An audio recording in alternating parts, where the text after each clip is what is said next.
So in this video, we're going to talk about moving the camera, and we're going to be doing that in preparation for rendering or taking our 3D scene and turning it into a 2D image.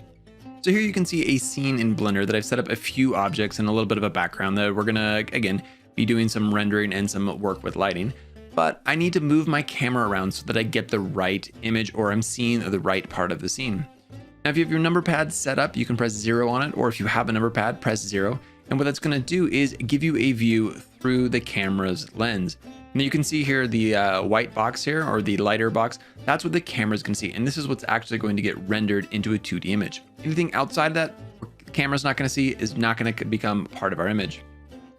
Now, if we just use our mouse or any other navigation tool, we can pull out of that. And we can grab our camera object and move it around just like any other object. And that works pretty well. But it's a little hard to get it lined up.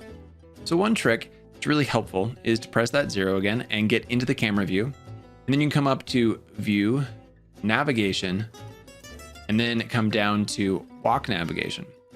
And what this is going to do is effectively turn your camera into a first-person controller. So that means if I use my mouse, I can change the view.